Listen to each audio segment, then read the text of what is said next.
இந்த ரோகிணி பண்ணுறதெல்லாம் நினச்சி மீனாவுக்கு உடம்பு சரியில்லாமல் போகுது. முத்து கூட்டிக்கிட்டு ஆஸ்பத்திரிக்கு போகிறாங்க. போயிட்டு ட்ரீட்மெண்ட் பண்ணிவிட்டு திரும்பி வர்றாங்க. வர்ற வழியில் பார்த்தீங்கன்னா அங்கே சிந்தாமணி வீட்டில் ரோகிணி இருக்காங்க இல்லையா, அவங்க பையன் வந்து நான் விளையாடுறேன்னு சொல்லிட்டு கொஞ்சம் பால் வச்சு விளையாண்டுட்டு இருக்கான். அது வெளியில் வரவும் வெளியில் வந்து எடுத்துக்கிட்டு அப்படியே அங்கேருந்தே அடித்து விளையாண்டுக்கிட்டு இருக்க கரெக்டாக இவங்க முத்து மீனாவும் பார்க்குறாங்க. ஏங்க கிறிஷுங்க அப்படின்னு சொல்லிட்டு இறங்குங்க அப்படின்னு முத்து மீனாவும் இறங்குறாங்க. இவங்க தான் எவ்வளோ ஒந்துப்பட்டாலும் இதுங்களுக்கெல்லாம் சொரணே இருக்காதுங்க, நல்ல மனசு இருக்குல்ல. அதனால டக்குன்னு அந்த பையனை போய் பார்க்குறாங்க. இறங்கி போயிட்டு கிறிஷு அப்படின்னு கூப்பிட, ஐ மீனா ஆண்டி, முத்து அங்கிள் அப்படிங்குது. குழந்தைக்கு என்னங்க தெரியும், என்னடா இங்கே என்னடா இருக்கிற, இங்கே தான் எங்கள் அம்மா இருக்கிறாங்க. உங்கள் அம்மாவா, இது யார் வீடு அப்படின்னு பார்க்குறாங்க. எங்கள் அம்மா இங்கே தான் இருக்காங்க, எங்கள் பாட்டி இங்கே தான் இருக்காங்க அப்படின்னு சொன்னோன்னே, ஓ இங்கே தான் இருப்பாங்களோ, வீடை பார்த்தா பெரிய வீடாக இருக்குது, இதில் எப்படி பார்லரம்மா ஜகஜால கில்லாடி, அதனால் எங்கே வேணாலும் இருக்கும் அப்படின்னு சொல்லிட்டு, சரிடா கிறிஷு அது வந்துன்னு சொல்லல, அங்கிள் ஆண்டி உங்ககிட்ட நான் ஒன்று கேட்கலாமா, ஏன்பா நான் இனிமேல் அந்த வீட்டுக்கு வர முடியாதா, ஏன்பா நீ எப்போ வேணாலும் வரலாமே. இல்லையே எங்கள் பாட்டி எங்கள் அம்மா சொன்னாங்க அந்த வீட்டுக்கு நான் வர முடியாது அப்படின்னு எங்கள் பாட்டி சொன்னாங்களே. பாட்டி அப்படி சொன்னாங்களா, உங்கள் அம்மா, எங்கள் அம்மா நான் கண்டிப்பாக போவேன், மனோஜ் தான் உன் டாடின்னு எங்கள் அம்மா சொல்லிகிட்டு இருக்காங்க அங்கிள். ஏன் அங்கிள் எங்களுக்கு அந்த மனோஜ் அங்கிள் எனக்கு டாடியாக தரமாட்டிங்களா. அந்த குழந்தை அப்படி கேட்டோன்னே இவங்க நல்ல மனசு உள்ளவங்க அப்படியே மனசு ஆடி போகிறாங்க. அதுக்கப்புறம் என்னப்பா பண்ணுறது, உங்கள் அம்மா நிறைய பொய் சொல்லிட்டாங்களே, நான் என்ன பண்ண முடியும், எங்ககிட்ட சொல்லியிருந்தாலும் நாங்கள் ஏதாவது காப்பாற்றிருக்கலாம் அப்படிங்கிறாங்க.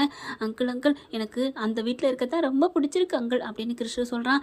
நான் என்னப்பா பண்ணுறது, அந்த என் அண்ணங்காரனும் என் அம்மாவும் பிடிக்கலைங்கிறாங்களே, அவங்க நினச்சாலும் இங்கிட்டு இருக்க சூரியன் எங்கிட்டு பதிஞ்சாலும் அவங்க வந்து ஒன்றுமே மாற்ற முடியாதப்பா அப்படிங்கிறாரு. அப்போ மீனா வந்துட்டு, ஏங்க கிறிஸ்துக்கிட்ட கேட்போம்மா, உங்கள் அம்மா போய் தானே சொல்லுது அப்படின்னு.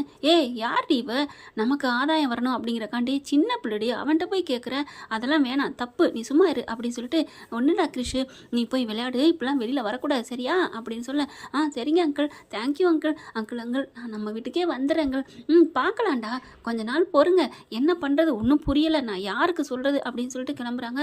பார்த்தா இந்த ரோகிணி அப்படியே இவங்க பேசுகிறத வீடியோ எடுத்து வச்சிருக்கு.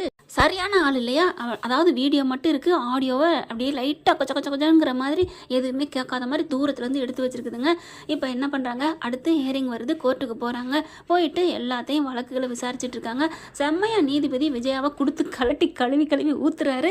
ஏம்மா நீ இப்படிலாம் மிரட்டி இருக்க, துணிமணி அள்ளி தூக்கி வீசி இருக்கிற, ஃபோனில் மிரட்டி இருக்கிற, செருப்பால் அடிப்பேன் இருக்க அப்படி இப்படின்னு கத்துறாங்க. ஐயோ அதெல்லாம் தெரிஞ்சதுனால உண்மையை மறைச்சிட்டாலேன்னு கோவத்தில் தாங்க திட்டினேன், மற்றபடி நான்லாம் ஒன்றும் பண்ணலைன்னு விஜயா அழுகுது. நான் பார்க்கத்தாங்க டெரராக தெரியும், ஆனால் பச்சை மண்ணுங்க அப்படின்னு விஜயா சொல்லுது. நீ நாடி மண்ணு, நான் விஜயா அப்படின்னு சொல்கிற ஆள். இப்போ என்ன பண்ணுறாங்க, இங்கே பாருங்கள், இவங்க ரெண்டு பேரும் என் பச்சை பிள்ளைகிட்ட போய் மிரட்டி இருக்காங்க, போயிட்டு கெஞ்சுறாங்க, என் பிள்ளைய வந்து சொல்லு, பொய் சொல்லு, பொய் சொல்லணும் அப்படிங்கல. ஐயோ அப்படிலாம் இல்லைங்க அப்படிங்கிறாங்க. இல்லை இவங்க ரெண்டு பேரும் என் பிள்ளைய பார்த்து பேசுனாங்களா இல்லையான்னு கேளுங்க அப்படின்னு சொல்ல, மீனாவை முத்துவையும் கேட்குறாங்க. ஆமாம் பார்த்தோம் பேசணும் அப்படிங்கிறாங்க. போதுமா, இது போதுமே அப்படின்னு ரோகிணி சொல்ல, ஏங்க பார்த்து பேசுறது வேற, நாங்கள் மிரட்டணும், உண்மையை சொல்லு பொய்யை சொல்லுன்னு சொல்கிறது வேற இல்லையா அப்படின்னு முத்து மீனாவும் சொல்கிறாங்க. என் பிள்ளைகிட்ட இவங்க மிரட்டினாங்க அப்படிங்கிறதுக்கு நான் வீடியோ எடுத்து வச்சிருக்கேன் அப்படின்னு வீடியோ காமிக்கிறாங்க. அதை பார்க்குறாங்க, பார்த்துட்டு ஆடி போகிறாங்க.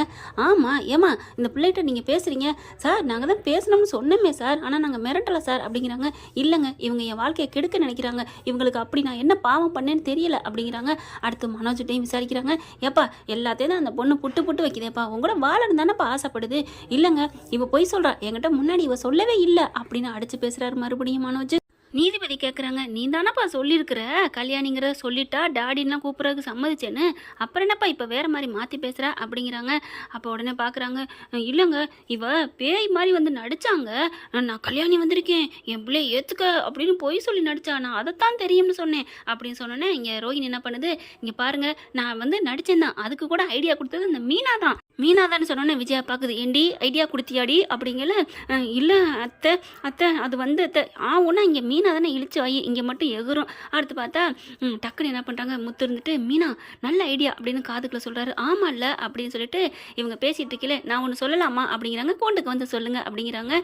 இப்போ என்ன மீனா தான் உங்களுக்கு வந்து ஐடியா கொடுத்தாங்களா? ஆமாம் கல்யாணி பேய் இருக்க மாதிரி நடின்னு அவங்க தான் சொன்னாங்க அப்படின்னு சொன்னோன்னே மீனா என்ன பண்ணுறாங்க, தன்னோட வாதத்தை எடுத்து வைக்கிறாங்க. ஏங்க இவங்க சொல்கிறதெல்லாம் உண்மைதான், நான் இல்லைன்னு சொல்லலை இவரான இப்போ இவங்க வாயாலே மாட்டிக்கிட்டாங்க அப்படின்னு சொன்னோன்னே ரோகிணி ஐயோ என்ன மாட்டிக்கிட்டோம் அப்படின்னு பார்க்குது. ஆமாம் யுவரான, இப்போ கல்யாணி பேய் மாதிரி நடி, உன் புருஷன்கிட்ட நடிச்சா தான் அவன் பொண்ணா பிள்ளையா ஏற்றுக்குவான் அப்படின்லாம் நான் சொன்னேன்னு சொன்னாங்கல்ல. ஆமாம் அப்படிங்கிறாங்க. அப்படி உண்மையிலே மனோஜ்கிட்ட சொல்லி புள்ள இருக்குது கல்யாணம் ஆயிடுச்சு அப்படின்னு சொன்னால் அதுக்கப்புறம் ஏங்க நடிக்கணும், நடிச்சு ஏன் என் பிள்ளை இருக்குன்னு சொல்லணும் அப்படின்னு சொன்னேன். ஆமாம்ல சபாஸ் அப்படின்னு கைதட்டுறாங்க. சூப்பர் சூப்பர்னு நீதிபதியே கைதட்டுறாரு. ஆமாம்மா, நீ ஏற்கனவே புள்ள இருக்குன்னு சொல்லிட்ட, அப்புறம் ஏன் பேயா வேஷம் போட்டு என் பிள்ளைய ஏற்றுக்கணும் மனோஜ்கிட்ட சொல்லணும், தேவையில்லையே. அது வந்து யுவர் ஆனர், அது வந்து இல்லை இல்லை இல்லை அப்படிங்கிறாங்க. அம்மா நிறுத்துமா, உன் வண்டவாளம்லாம் தண்டவாளம் ஏறிடுச்சு அப்படிங்கிறார் நீதிபதி. வக்கீலம்மா பார்க்குறாங்க. பரவாயில்லம்மா, சூப்பர்மா, நீ உண்மையில வக்கீலுக்கு படிச்சிருக்கலாம், என்னம்மா மூளையை செலவு பண்ணி சூப்பராக ஆர்குமெண்ட் பண்ணிட்டியே, நானே தோத்துட்டேம்மா அப்படின்னு மீனாவை பாராட்டி தள்ளுறாங்க. என்ன ஃப்ரெண்ட், இப்படி பண்ண நல்லா தானே இருக்கும். பார்க்கலாம். தேங்க்யூ. இந்த வீடியோ உங்களுக்கு பிடிச்சிருந்தா தயவு செய்து லைக் பண்ணுங்க. இன்னும் அப்டேட்ஸ்க்காக சேனலை சப்ஸ்கிரைப் பண்ண மறக்காதீங்க. நம்ம கிட்ட இருக்க எல்லா சேனல்ஸோட லேட்டஸ்ட் வீடியோ அப்டேட்ஸ்க்காக மேல ரைட் சைடுல காட்டுற லிங்கை கிளிக் பண்ணி வாட்ஸ்அப் குரூப்ல ஜாயின் பண்ணுங்க. உங்களிடம் விடைபெறுவது நான் உங்கள் மெஹர்.